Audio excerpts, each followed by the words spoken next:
Investigators in Kaufman County say a feud between family members led to the shooting death of a high school junior this morning. Hello, I'm Steve Eager. It's 9 o'clock. 17-year-old Demaria Jackson was found unresponsive in front yard of a home less than a mile from Terrell High School, where he attends. News of the shooting rattled the community this morning, and extra security was seen on the high school campus. But police tell us this was not random, and the person who pulled the trigger was his cousin. Fox 4's Rebecca Butcher is at the Terrell Police Department tonight with the story. Rebecca. Yeah, well, a 16-year-old is charged in the murder of his 17-year-old cousin. Terrell police tell us that the families had been feuding for some time. This morning we just seen a whole lot of police block off the roads down there. They had yellow tape everywhere. But they said that the kid was laying around. Terrell police received a call around 8:15 Wednesday morning of a non-responsive boy laying in the yard at the corner of Trailview and Town North Drive. About 1 mile from Terrell High School, police say it was 17-year-old Demaria Jackson. He had been fatally shot. We have confirmed that we have the correct suspect in custody. He is a juvenile, so we won't be releasing any more information about him because of his age, but it is a male, and he has been charged with murder. Terrell Deputy Chief Arlie Sansom says the victim and suspect not only knew each other, but were cousins. There's apparently been a feud between these two families for quite some time. It seemed to have escalated recently in the last few days. Both parties had filed counter complaints against each other for threats of violence, and as a result, this incident happened today. Police would not go into what the families were feuding about. Neighbor Courtney Radley used to attend Terrell High School. She says she knew of Jackson from seeing him in the hallways at school. I've seen him when I was there. I've seen him a few times. He was more of a quiet to himself type person. Deputy Chief Sansom says a dad who dropped his son off at school found Jackson and called them. He took his son to school, came back and thought that guy's still laying there. That doesn't look right, so he attempted to make contact and then discovered that he was in medical distress when he called the police. Authorities say the armed suspect was seen on a home security camera in the neighborhood, helping them learn his identity. They say the 16-year-old, who was also a Terrell ISD student, was interviewed at the police department, then arrested and charged. Police say there was never a threat to nearby Terrell High School. We were able to establish early on that there was no specific threat to the school itself or to any of the other students. It was isolated. But as a precaution, there was additional law enforcement on campus throughout the day. Residents, though, in the normally quiet area were shaken. The area was closed off and that there was a body found, and that's really worrying because I have, nieces, nieces that visit, and I have nephews who actually live in this household. Yeah, and there's been a lot of online support for the victim's family for Jackson. Meanwhile, an after-school event, Meet the Tigers, was canceled following the shooting. Arlington police said tattoo shop owner claimed he was in fear when he shot and killed an employee who he had just fired.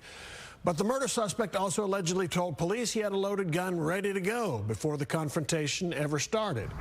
Fox 4's Peyton Yeager spoke to the victim's friends and loved ones. Peyton? Steve, Arlington police say the owner of the tattoo shop stayed on scene and spoke to officers. They later determined he had no reason to use deadly force, and then the owner was taken into custody and charged with murder. Because every time I needed something, talk to somebody who was there, and I'm not going to be able to talk to him. Saul Medina will miss his friend of 7 years. He was really my best friend. 46-year-old Tony Turgeon. And it hurts. It hurts that he's gone. In that way, Police say Turgeon was shot and killed at his job, Vato Loco Tattoo Studio at Cooper and Division Street. The shop's owner, 42-year-old Javier Arredondo, is now charged with murder. Just after 2 p.m. Tuesday afternoon, police say Arredondo called 911, saying he had just fired Turgeon, and Turgeon refused to leave. As officers were en route to the location, the call upgraded and advised that shots had been fired. According to an arrest warrant affidavit Fox 4 obtained on Wednesday, Arredondo told police Turgeon demanded his final paycheck and then got angry, shaking a display case and knocking things off the counter.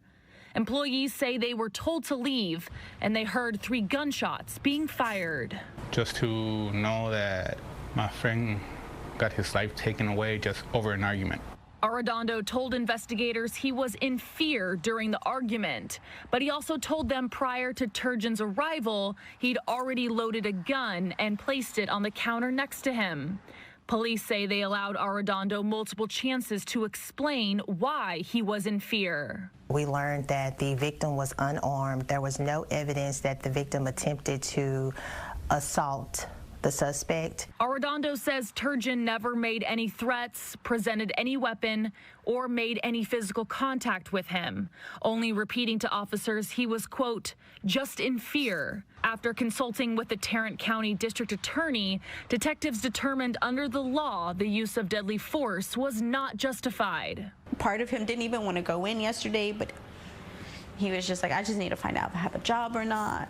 Yvette Lozano says Turgeon was close to her and her 4 kids. Now she's left with memories and a reminder on her ring finger. He just wanted something of us. A crown, a tattoo. Lozano says the two got together. Like, I can't believe it. I don't want to believe it. I'm still trying to process it. After his initial interview on scene, Arredondo then decided not to cooperate with investigators. He remains in the Tarrant County Jail this evening. A Dallas man says he is determined to regain his ability to walk after a car burglar shot him in the kidney and spine. The incident is also drawing attention to recent increases in car thefts in Dallas. Fox 4's Lori Brown live in Dallas tonight with more on the story. Lori? Steve, I spoke with Jesse Simmons on the phone this morning, and after 3 major surgeries, he is in good spirits, but still unable to walk. Can I help you? With camera and phone alerts about thieves abounding today, the Dallas Police Department is reminding people to resist the instinct to intervene. The instinct is to run out there and stop them. Yeah. You know, that is your instinct. That would probably be my instinct to do, but you have to fight against that. That's what happened to Jesse Simmons. The 60-year-old husband, father of 5, and grandfather of 4, received an alert from his Ring camera and saw someone breaking into his car. Armed with a firearm, he confronted the thief who shot him with the bullet injuring his kidney, liver, and spine. He was paralyzed below the knees. It's unclear if he will be able to regain his ability to walk with rehabilitation. It breaks my heart because this is a long road to recovery. Dallas City Councilwoman Paula Blackman says this crime in their East Dallas community hits close to home. He'd been to my house to do my refrigerator, and I'd seen him at the East Dallas Chamber and at different events. And like Simmons, other vehicle owners have a higher likelihood now of encountering a crook. Numbers from Dallas police show a 35% increase in vehicle thefts this year compared with the same time period last year. Deputy Chief Sharice Hadnot says supply chain issues are increasing demand. Trying to get car parts and other things to repair cars is either very expensive or you can't get it. And so what happens? People steal cars to get it. Hadnot says having good lighting, cameras, and even a simple air tag that can track your car's movements are all good ideas. And people need to remember that many modern car models can now run without the key fob. The vehicle is running, but I got the fob. I'm good. The door, you know, I'm good. They're not good. They can drive till the gas runs out. As long as they don't turn their car off, they can operate their vehicle. And you're standing at the 7-Eleven with your key fob and no car. Blackman wants to urge whoever knows the person who shot Simmons to come forward. DPD is doing everything they can to make sure that the individual is caught. And so I just have my prayers and my love goes out to him and his family. Simmons' family is offering an additional $10,000 reward through Crime Stoppers, bringing the total to $15,000. If you have any information that could help, the Crime Stoppers hotline is 877-373-TEPS. Arlington police say they busted a local warehouse that was selling materials to make counterfeit luxury items. Among the brands, Gucci, Chanel. More than $650,000 worth of knockoff goods were seized. Fox 4's Rebecca Butcher has details on the bust and the arrest live from Arlington. Rebecca. Well, Heather, Arlington police say they seized more than 100,000 items worth more than $650,000. Arlington police say bags and bags of counterfeit patches and iron-on logos in the form of Gucci, Chanel, Barbie, and Louis Vuitton, among others, were found in a warehouse in Arlington in the 500 block of Prairie Street. Private company whose job is to represent the different manufacturers and designers. They go out and look for intellectual property rights violations, and they found this website. They did an undercover buy, realized the merchandise was counterfeit, and brought it to us as a case. Police say they were notified earlier this summer about an online business, Creo Peace, owned by 35-year-old Omar Dia, that was illegally manufacturing and selling items with copyrighted logos. He's been here for a few months, and I periodically stop by and talk to him, and he has shown me some of what he does. Says Paul Gruzian, who has a business nearby. The volume is definitely the biggest one I've been involved with, and as far as I know, the biggest one Arlington's been involved in. Arlington Detective Richard Jablon says when they began looking into it, they realized it was a manufacturing operation. The company that started the case, they send in one of their people with a covert camera, and they just purchased a couple of items. They went back to their store, and they have subject matter experts that determined that the merchandise was counterfeit. Arlington PD says it did the same, sending in undercover officers for a bust that ultimately netted more than 100,000 items, including industrial equipment to produce counterfeit logos and clothes. And police say during the investigation, it contacted Homeland Security, which said it had previously seized 3 shipments of counterfeit items sent to Dia's house in 2001 and 2022 worth $600,000. The affidavit says Dia admitted to Arlington police he was not authorized to manufacture trademarked items, but he claimed despite the equipment police found, the items seized in Arlington were delivered to him. I had no idea that he was doing that without permission. Dia has bonded out of jail, but authorities tell me if these counterfeit items had been legitimate, made by the original designers, well, they would have been valued at over $47 million. Heather? Lewisville police identified the man charged in a double murder. The victims, a mother and son, were found inside a Lewisville home earlier this week. 37-year-old Samuel Melkamu jailed now in the Denton County Jail. Police say that when the bodies were discovered, they had possibly been there for several days. Police have not said yet if or how the victims knew that suspect. Fox 4's Peyton Yeager is in Denton with a double murder investigation. Peyton.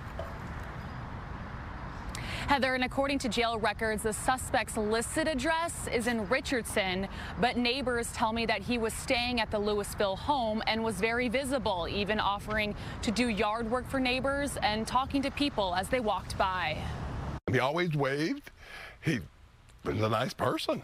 It was an odd feeling Friday for neighbors who live near Fox Avenue and Garden Ridge Boulevard. Yeah, he was real normal, just like me or talking to each other. A man they regularly interacted with is now accused of a gruesome crime that gripped this Lewisville neighborhood. That's why it's hard to believe he was the person of interest and has now been arrested. 37-year-old Samuel Melkamu sits in the Denton County Jail facing capital murder charges. Lewisville police say Melkamu was arrested Wednesday, 2 days after a mother and a son were found dead inside the home off Ramblewood. A relative hadn't heard from her family and stopped by Monday evening. Investigators say the bodies had been left for several days. According to the Tarrant County Medical Examiner, 66-year-old Lilia Fernandez-Ortiz was found in the kitchen shot in the head. 43-year-old Alejandro Arellano Fernandez's body was found in the garage, also with a gunshot wound to the head. The last couple of days I had a hard time sleeping. Lewisville police released no details Friday about what led investigators to Melkamu or a possible motive. Earlier this week, police told Fox 4 they believed this was an isolated incident, but again did not elaborate on how Melkamu knew the victims. We saw him more than we saw anybody else sitting on the front porch in that chair. Gordon Welch says Melkamu stayed at the home and even helped people with yard work. But now the house sits silent. The only movement Friday, Animal Services removing a cat from the home. Our street is quiet. Our neighborhood is quiet. It's been very weird, surreal. Now today I spoke with a family member of the victims. She tells me the family, they want to remain private right now, only telling me that the male victim has a young son and right now that's their priority.